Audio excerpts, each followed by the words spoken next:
Hello students, welcome to Swadhyayan. अब आपको इस चैप्टर में जो मैं टॉपिक पढ़ाने जा रहा हूँ वो अब topic combination of resistance series और पैरेलल कॉम्बिनेशन के आगे की टॉपिक है, जिसमें हम लोग को इलेक्ट्रिकल एनर्जी निकालना है, फिर पावर पढ़ना है।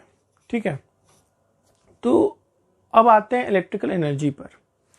तो इलेक्ट्रिकल एनर्जी क्या है, पहले मैं आपको स्टेटमेंट के फॉर्म में बता देता हूँ कि इलेक्ट्रिकल एनर्जी क्या है। ठीक है, इलेक्ट्रिकल एनर्जी। अब इलेक्ट्रिकल एनर्जी के लिए सबसे पहले आपको एक चीज ध्यान में रखना होगा कि जब भी आप किसी कंडक्टर में बैटरी के थ्रू सप्लाई प्रोवाइड करते हो तो इलेक्ट्रॉन एक्सेलरेट करना शुरू करते हैं ड्रिफ्ट वेलोसिटी से। ठीक है, कंडक्टर के एक एंड से लेके दूसरे एंड की तरफ। बात समझ आ रही है? और जो भी ड्रिफ्ट वेलोसिटी होता है उसके डायरेक्शन के अपोजिट करंट फ्लो करता है। अब क्या होता है कि जो इलेक्ट्रॉन्स बैटरी से इन्फ्लुएंस होकर मोशन करना शुरू करते हैं वो पॉजिटिव आयन से टकराते हैं। बार बार पॉजिटिव आयन से टकराने की वजह से एनर्जी जो है निगेटिव से पॉजिटिव की तरफ ट्रांसफर होती है, जो बैटरी से निगेटिव चार्ज ने अपने ऊपर लिया था, जिसकी वजह से बार बार थर्मल कोलिजन की वजह से उसकी एनर्जी पॉजिटिव चार्ज की बढ़ जाती है और धीरे धीरे वो हीट हो जाता है। इसका मतलब कि यहाँ पर इलेक्ट्रिकल एनर्जी धीरे धीरे हीट में कन्वर्ट होता है। बेसिकली आप कह सकते हो कि एनर्जी का लॉस होता है। ठीक है, ऐसे बहुत सारे अप्लायंसेस आप घर में यूज करते होगे कि कुछ देर यूज होने के बाद वो वायर, वो पंखा, वो फ्रिज या जो भी कुछ आप यूज करते हो अप्लायंस, वो धीरे धीरे गर्म हो जाता है। इसी वजह से ऐसा होता है क्योंकि वहां पर कोलिजन होना शुरू हो जाता है और पॉजिटिव चार्ज की एनर्जी बढ़ जाती है, जिसकी वजह से वो हीट अप हो जाता है। इतनी बात समझ में आ रही है? अब हम यहाँ पर आपको डेरिवेशन करके दिखाएंगे कि क्या होगा वो एनर्जी की वैल्यू जब हम लोग किसी भी कंडक्टर को कोई सफिशिएंट अमाउंट ऑफ एनर्जी, कोई sufficient amount of voltage provide करते हैं और वो एनर्जी, इलेक्ट्रिकल एनर्जी क्या निकालता है। तो सबसे पहले आपके पास एक कंडक्टर होना चाहिए। तो लीजिए, मैंने बनाया यहाँ पर एक कंडक्टर।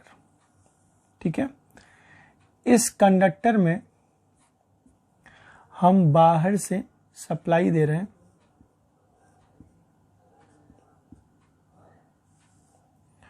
और हमने इसको इस तरह से जोड़ दिया। अब क्या है कि इसका वोल्टेज हमने V कंसिडर कर लिया। जो भी इलेक्ट्रॉन्स होंगे उस इलेक्ट्रॉन की जो ड्रिफ्ट वेलोसिटी होगी वो तो इधर से इधर की तरफ ही होगी, क्योंकि इलेक्ट्रॉन तो पॉजिटिव टर्मिनल की तरफ आएंगे। लेकिन जो करंट का डायरेक्शन होगा वो इधर की डायरेक्शन में होगा। करंट का मतलब इधर से आई जाएगा और इधर से आई आएगा। अब हम लोग को क्या निकालना है कि कितना चार्ज फ्लो होगा अगर हम लोग टाइम t कंसिडर करते हैं। मतलब we have to know the amount of charge passed in time t second. ठीक है, तो the amount of charge flowing in the conductor from one end to other in time t second. बात समझ में आ रही है? तो वहां पर चार्ज Q की वैल्यू हो जाएगी I इंटू टी। इतनी बात आपको याद समझ में आ रही है? Q is equal to I T हो जाएगा। अब आपको पता है कि कितना अमाउंट ऑफ वर्क लगेगा किसी चार्ज को एक टर्मिनल से दूसरे टर्मिनल में या एक कंडक्टर के इस छोर से दूसरे छोर पर ले जाने की। तो लिखेंगे the amount of work done to move charge Q from one end to other end of the conductor। इतनी बात समझ में आ रही है? ठीक है, तो ऐसे कंडीशन में जो वर्क डन होगा वो हो जाएगा Q इंटू वी। होगा कि नहीं होगा? इसको आप इक्वेशन नंबर 2 कंसिडर कर लो। इस इक्वेशन नंबर 2 को आप जब यहाँ पे इक्वेशन नंबर 1 को आप इक्वेशन नंबर 2 में सब्स्टिट्यूट करोगे, मतलब Q की वैल्यू आप यहाँ पे सब्स्टिट्यूट करोगे, तो from equation 1 work done is equal to VIT। ये हो जाएगा आपके पास वर्क डन की वैल्यू। ठीक है, वी नो दैट, क्या वी नो दैट कि ओम्स लॉ से V is equal to IR। तो जब IR आप यूज करोगे तो इस V की वैल्यू आप यहाँ सब सब्स्टिट्यूट करोगे, तो work done is equal to हो जाएगा IR इंटू IT। तो ये क्या हो जाएगा? W is equal to I square RT। ये हो जाएगा आपके पास वर्क डन। ये आपके पास इक्वेशन नंबर 4 हो जाएगा। फिर आपको पता है कि I is equal to V by R होगा। इस I की वैल्यू आप यहाँ सब्स्टिट्यूट कर सकते हो, तो therefore equation 4 will be written as, क्या लिख सकते हैं? तो W is equal to I की जगह क्या सब्स्टिट्यूट करना है? V by R. तो आप लिखोगे V बाई आर का होल स्क्वायर R और इंटू टी। तो आपके पास work done is equal to क्या हो जाएगा? V square by R square into R into T. इस R से ये R आप कैंसिल कर दो। जब आप कैंसिल करोगे तो work done is equal to V square by R into T. ये फॉर्मूला हो जाएगा वर्क डन के लिए। ये आपके पास इक्वेशन नंबर 5 हो जाएगा। मतलब इलेक्ट्रिकल एनर्जी के लिए आपके पास 3 फॉर्मूले हैं, equation number 3rd, 4th and 5th। तो आप क्या लिखोगे? The electrical energy Q is equal to, पहला क्या है? VIT पहला फॉर्मूला, और Q is equal to I square RT important formula. ये तो क्लास में आप कई बार पढ़ रहे होगे, ये तीनों फॉर्मूले आपने पढ़ रखा है। फिर W इज इक्वल टू, तो ये हो जाएगा Q is equal to V square T by R। ये आपके पास हो जाएगा किसका फॉर्मूला? इलेक्ट्रिकल एनर्जी का। ठीक है, उसके बाद आपको पता है कि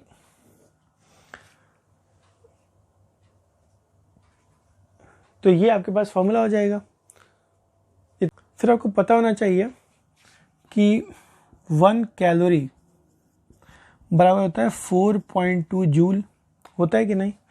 तो अब इस रिलेशन से आप क्या लिख सकते हो? Q इज इक्वल टू, यहाँ पर आप लिख सकते हो VIT डिवाइड बाई 4.2 कैलोरी। फिर आप लिख सकते हो Q is equal to I square R divide by 4.2। फिर लिख सकते हो या Q is equal to V square T by R। तो ये सब फॉर्मूले हो जाएंगे। जब आप 1 कैलोरी को आप 4.2 जूल आप कंसिडर करते हो तो आप इतना लिख सकते हो। बात समझ में आ रही है? तो आपके पास ये सारी वैल्यू किस में आ जाएगी? कैलोरी में, कैलोरी में आ जाएगी। तो इतना आपको नोट करना होगा। फिर आप नोट कर लो। नोट करने के बाद मैं आपको बताऊंगा कि पावर की वैल्यू कैसे आप निकालते हो। इतना आप नोट कीजिए। हाँ तो बच्चों, अब आपके पास आ गया इलेक्ट्रिकल पावर। अब ये इलेक्ट्रिक पावर क्या है? इलेक्ट्रिक पावर को आप कैपिटल P से रिप्रेजेंट करोगे। बात समझ में आ रही है? और इलेक्ट्रिक पावर क्या होता है? The rate of loss of heat in a circuit are known as electric power. ठीक है, जिस रेट से हीट का लॉस सर्किट में होता है उसी को उसका पावर कहते हैं। इसका मतलब the rate of loss of heat in a circuit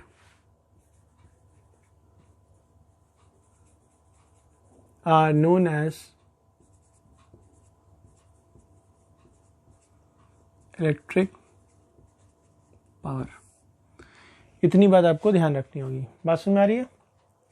अब क्या करना होगा कि आपको अगर स्टेटमेंट देखना है तो आप ऐसे लिख सकते हो कि इलेक्ट्रिक पावर, यहां से आप एक्सप्रेशन समझ पाओगे, electric power is equal to work done, यही वर्क डन क्या है? हीट है, डिवाइडेड बाय टाइम। ठीक है, तो आप यहां से लिख सकते हो P is equal to W by T. ये फॉर्मूला तब होगा जब rate of loss of heat constant होगा। ये कब होगा? When rate of loss of heat is constant. ठीक है, अगर हम लोग लिखते हैं कि power is equal to dW upon dt, इसका मतलब कि जो rate of loss of heat है वो वेरिएबल है। तो आप लिख सकते हो कि rate of loss of heat is variable. बात समझ आ रही है? तो ये तो रहा आपके पास rate of loss of heat. अब हम लोग कैसे इसका और भी एक्सप्रेशन निकाल सकते हैं? तो आप मान लो ये इक्वेशन नंबर 1 है। अब वी नो दैट क्या Q is equal to VIT, therefore यही Q क्या है? वर्क डन है। तो क्या हो जाएगा? P is equal to VIT और डिवाइड बाई टाइम है, टाइम T से T कैंसिल हो जाएगा, तो पावर इज इक्वल हो जाएगा VI। पहली बात। दूसरी बात कि W is equal to Q, वो होता है I स्क्वायर RT। ठीक है, तो पावर इज इक्वल टू क्या हो जाएगा? I square RT divide by T, T से टी कैंसिल करेंगे तो P इज इक्वल टू हो जाएगा I स्क्वायर R। पहली बात। फिर work done is equal to होता है V square by R into T. तो आप यहाँ से पावर इज इक्वल लिख सकते हो V square by R into T divide by T, T से टी कैंसिल करोगे तो पावर इज इक्वल क्या हो जाएगा? V square by R। तो पावर के ये 3 फॉर्मूले हो जाएंगे, 1, 2 और ये 3। जो भी फॉर्मूला आपको न्यूमेरिकल में सेटिस्फाई करना हो आप उसको यूज कर सकते हो। अब एक चीज और बता दें कि फॉर सीरीज कॉम्बिनेशन में अगर अप्लायंसेस लगे हों तो ऐसे कंडीशन में आप पावर कैसे कैलकुलेट करोगे? तो हर अप्लायंसेस का पावर आप सीरीज में ही जोड़ दोगे तो आपको इक्विवेलेंट पावर की वैल्यू मिल जाएगी। तो आप ऐसे ही डॉट डॉट करके ऐसे जोड़ लोगे तो आपके पास मिल जाएगा इक्विवेलेंट पावर। फिर फॉर पैरेलल कॉम्बिनेशन में कुछ नहीं करना है, आप जिस तरह रेजिस्टेंस को पैरेलल कॉम्बिनेशन में यूज करते थे वैसे ही यूज करना है। तो 1/P is equal to 1/P1 plus 1/P2 plus 1/P3 plus dot dot dot plus 1/Pn। तो ये आपके पास हो जाएगा क्या? पैरेलल कॉम्बिनेशन के लिए वैल्यू। तो इतना आप नोट कीजिए। फिर मैं आपको न्यूमेरिकल बताऊंगा पावर पे और इलेक्ट्रिक एनर्जी पे, तब तक आप इसको नोट डाउन कीजिए। हाँ बच्चों, तो अब आपके पास न्यूमेरिकल है किस पे? इस पर आपको न्यूमेरिकल मिलेगा एनर्जी से रिलेटेड और पावर से रिलेटेड। तो ये क्वेश्चन बेसिकली पावर से रिलेटेड ही है, लेकिन इसमें एनर्जी के भी कुछ कॉन्सेप्ट लग ही जाएंगे। इसमें सबसे पहले आपके पास पावर की वैल्यू दिया हुआ है P is equal to 40 watt, और जो वोल्टेज दिया है V is equal to 200 volt. ठीक है, कह रहा है कि find the resistance of the filament of the bulb and maximum permissible current in the bulb. ठीक है, find the resistance of the filament. Resistance निकालने के लिए सबसे पहले तो आप फर्स्ट वाला पार्ट सॉल्व कर रहे हो, तो आपको फॉर्मूला पता होना चाहिए कि P is equal to V square by R एक फॉर्मूला था। तो रेजिस्टेंस निकालने के लिए फॉर्मूला क्या हुआ, R is equal to V square by P. अब यहाँ पर वी स्क्वायर की जगह आपके पास क्या यूज करना है, 200 इंटू 200 डिवाइड बाई पी कितना है 40। तो आप यहाँ से 40 यूज कर लोगे, इससे आप यूज करते हो तो हो जाएगा 5, तो आपके पास आ जाएगा ये 100 वॉट, क्योंकि पावर की यूनिट क्या होती है, वॉट होती है। तो आपके पास पावर निकल गया 100 ओम ना, आपको रेजिस्टेंस निकालना था, तो आर की वैल्यू कितनी हो जाएगी 1000 ओम, यही आपको निकालना था। और साथ साथ निकालना था मैक्सिमम परमिसिबल करंट। तो आपके पास फॉर्मूला था P is equal to V I, आपको यहाँ से मैक्सिमम करना है तो पी आई मैक्स। तो आपके पास I maximum is equal to P upon V. अब P की वैल्यू कितनी है 40 और V की वैल्यू कितनी है 200, तो ये कितना हो जाएगा 1/5, तो आप लिख सकते हो 0.2 एम्पियर। इसका मतलब कि जो मैक्सिमम करंट आएगा वो 0.2 एम्पियर के बराबर ही आएगा। ठीक है, यहाँ तक कोई दिक्कत नहीं, यहाँ तक नोट डाउन कीजिए, फिर मैं आपको सेकंड वाला पार्ट बता रहा हूँ। हाँ बच्चों, तो अब आपके पास जो बी वाला पार्ट है, इस बी वाले पार्ट में कह रहा है कि अगर 200 की जगह पर हम लोग कह रहा है what is the power consumed by the bulb if the connected across 100 volt, अलग उसको 100 वोल्ट के अक्रॉस सोर्स से जोड़ दिया जाए तो वो कितना पावर कंज्यूम करेगा। इसका मतलब वो नया पावर खोजने को कह रहा है। इसका मतलब आपके पास एक और भी एक पावर आ जाएगा। तो सबसे पहले आपको एक बात बता दूं कि अगर आपके पास पहले से किसी सोर्स के पास बैटरी का पावर आपके पास 200 वोल्ट है, तो आप इसको तो V कंसिडर करोगे, और जो बाद में वोल्टेज आ रहा है आप उसको VA कंसिडर कर लो। मतलब आपके पास जो VA है वो है 100 वोल्ट, पहली बात मेरे ध्यान रखे रहना, और जो V आपके पास ऊपर दिया वो है जाएगा 200 वोल्ट। ठीक है, यहाँ पर कंडीशन ये है कि जब भी VA की वैल्यू V से छोटी होगी, तो ऐसे कंडीशन में जो नया पावर होगा, नया पावर का फॉर्मूला होगा वो कितना होगा, VA अपॉन V का स्क्वायर इनटू पुराना वाला पावर। ये फॉर्मूला होगा आपके लिए जब हम लोग पावर कंज्यूम्ड 100 वोल्ट पे निकालने की कोशिश करेंगे। अब यहाँ पर आपके पास क्या होगा कि VA की वैल्यू यहाँ पर कितनी है 100, फिर आपके पास होगा 100 क्योंकि स्क्वायर कर रहे हैं, V की जगह पे आपके पास 200 इंटू 200 इंटू पावर पहले वाला कितना था 40, तो आप यूज़ कर लोगे 40। अब ये 20 कट जाएगा तो कितना हो जाएगा 1/4 इंटू 40, तो कुल कितना हो जाएगा 10 वॉट। इसका मतलब कि अब पावर कंज्यूम कितना होगा 10 वॉट होगा, ये आपके पास नया पावर हो जाएगा। इस तरह से आप इस क्वेश्चन को सॉल्व कर सकते थे। तो हम लोग यहाँ पर पहला न्यूमेरिकल लगाए, फिर हम लोग सेकंड न्यूमेरिकल की तरफ जाएंगे, तब तक आप इसको नोट डाउन कीजिए। हाँ तो बच्चों, अब आपके पास जो न्यूमेरिकल नंबर सेकंड है उसमें क्या कह रहा है ये देखो। कह रहा है कि on connecting a bulb marked 110 what 220 volt, ये उस बल्ब पे मार्क है कि इस इतने पे ये बल्ब वर्क करेगा। With a supply of 220 volt, हम उसको सप्लाई कितना दे रहे हैं 220 वोल्ट का ही सप्लाई दे रहे हैं। कह रहा है how many electrons will flow through the filament पर सेकेंड, कितना नंबर ऑफ इलेक्ट्रॉन फिलामेंट के थ्रू पर सेकेंड फ्लो करेगा। ये निकालने के लिए सबसे पहले आपको करंट निकालना पड़ेगा। तो we know that P is equal to VI, तो यहां से आपके पास अगर I निकालना हो तो I is equal to P by V करना पड़ेगा। अब क्वेश्चन में P की वैल्यू दिया हुआ है कितना 110, तो आपके पास जो गिवन है वो P is equal to 110 watt दिया है और जो वोल्टेज दिया है वो है 220 वोल्ट। ये क्वेश्चन में गिवन है। ये वैल्यू आप यहाँ पे सब्स्टिट्यूट करोगे तो आपके पास I इज इक्वल टू कितना आएगा, P की वैल्यू आप सब्स्टिट्यूट करो तो 110 और ये हो जाएगा 220, डिवाइड करोगे 1/2, ये हो जाएगा 0.5 एम्पियर।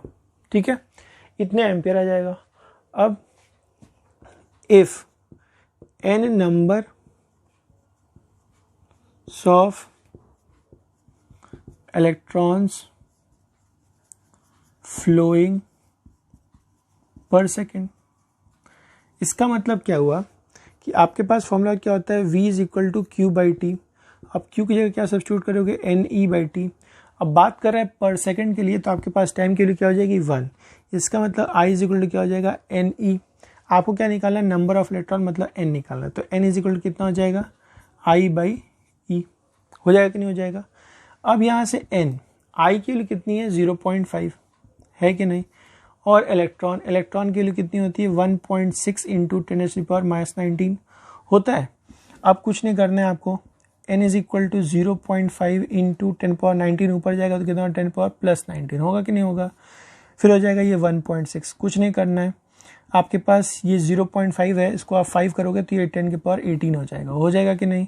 इसको आप 1.6 करोगे, फिर आप डिवाइड करो तो आपके पास n is equal to 3.125 into 10⁻18 electrons हो रहे हैं। तो इतने नंबर ऑफ इलेक्ट्रॉन्स होंगे पर सेकेंड जब आपके पास इस तरह का कोई डाटा दिया होगा। तो इस तरह से आपको नंबर ऑफ इलेक्ट्रॉन पर सेकेंड किसी फिलामेंट में फ्लो कर रहा है वो आप निकाल सकते हो। तो इसको आप नोट कीजिए, फिर मैं आपको न्यूमेरिकल नंबर 3 बता रहा हूँ। हाँ तो बच्चों, अब आपके पास जो न्यूमेरिकल नंबर 3 है, इस न्यूमेरिकल में क्या है कि आपके पास 2 आइडेंटिकल बल्ब्स हैं। दोनों आइडेंटिकल मतलब कि जो दोनों एप्लियंस है दोनों सेम पावर के हैं और सेम वोल्टेज पर रेटेड किए गए हैं। Are connected to a supply of 110 volt और 110 वोल्ट की सप्लाई पर इसको जोड़ा गया है।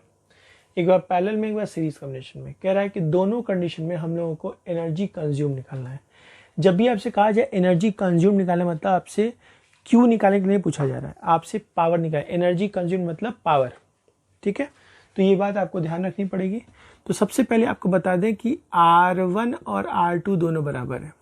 ठीक है, तो और क्वेश्चन में आपको एक चीज बता दें कि पावर का फॉर्मूला होता है V²/R। ठीक है, तो अगर आप यहां से R की वैल्यू निकालो तो R इज इक्वल टू क्या होता है, V²/P होता है। तो यहां पर R1 की वैल्यू कह लो या R2 की वैल्यू, दोनों की वैल्यू क्या हो जाएगी, V²। तो V² इन द सेंस 220 का square divide by P, P मतलब 500। ठीक है, ये आपके पास हो जाएगा R1 और R2 की वैल्यू। इसको जब आप सॉल्व करोगे तो हो जाएगा 220 इंटू 220 डिवाइड बाई 500। ये दोनों जीरो तो कैंसिल हो जाएगा। 22 इंटू 22, तो 22 इंटू 22, 2 जा 4, 2 जा 4, 4 4, तो जाएगा 484 हो जाएगा नहीं, तो हो जाएगा 484 डिवाइड बाई 5, तो हो जाएगा